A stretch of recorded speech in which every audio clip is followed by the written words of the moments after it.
Aku ada cerita yang super menarik banget saat aku kelas 7 SMP, dimana tentang kalian takut salah.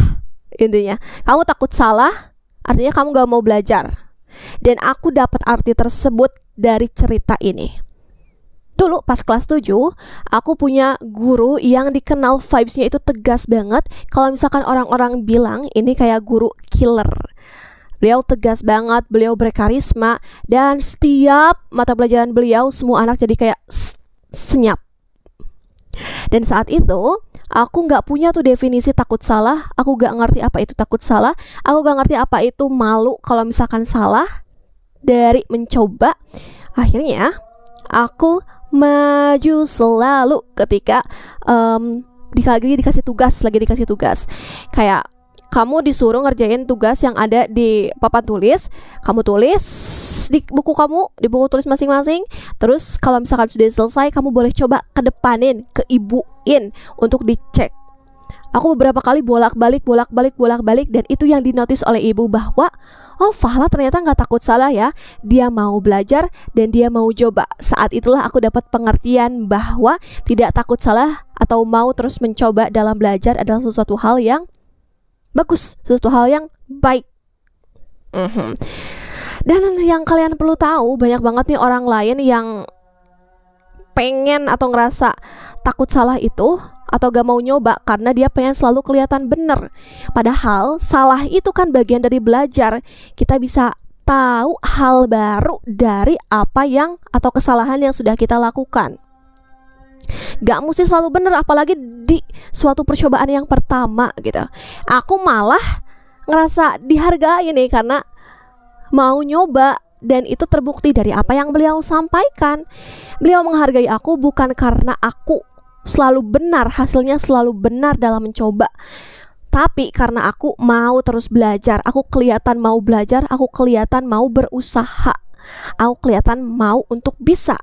Jadi poin lainnya, guru aku itu inget aku karena hal tersebut. Semakin hari, karena aku terus mau buat nyoba, semakin banyak namaku dinotis, semakin paham aku sama materi, semakin semangat aku belajar ketika pembelajaran ibu tersebut.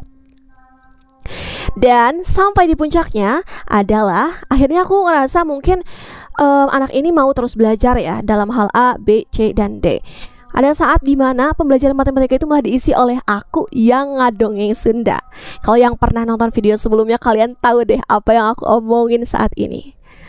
Jadi saat itu guruku memberikan aku apresiasi mungkin ya, atau beliau pengen tahu aja nih, anak yang biasanya di kelas itu kayak gini, kalau lagi profesional tampilnya, misalkan profesional kalau lagi serius tampilnya kayak gimana.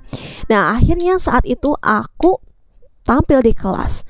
Karena apa? Awalnya aku dinotis. Karena apa guru itu kenal sama aku? Karena aku gak mau untuk diem dalam ketidaktahuan. Aku mau terus nyoba dan aku gak ngerasa salah itu akan jadi hal yang memalukan. Aku jadi banyak belajar dari tidak takut salah dan mau untuk mencoba itu.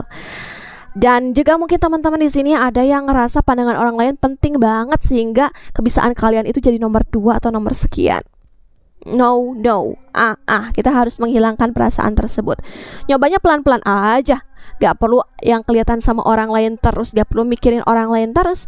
Apa aja yang lagi kita lakuin, dari hal-hal kecil kayak tadi aku lagi kerjain soal di kelas, maju aja, jangan takut salah. Gak akan dimarahin kok kalau salah. Malah kamu kelihatan paling mau dan paling mau nyoba untuk bisa mendapatkan ilmu baru dan kemampuan baru. Mudah-mudahan apa yang aku sampaikan ini bikin kamu jadi gak takut salah ya.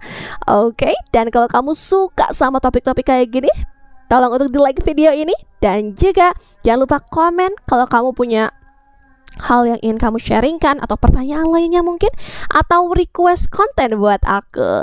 Dan kalau kamu pengen dapat terus notifikasinya, jangan lupa subscribe channel YouTube ini ya. Bye bye, semoga bermanfaat semuanya. See you later.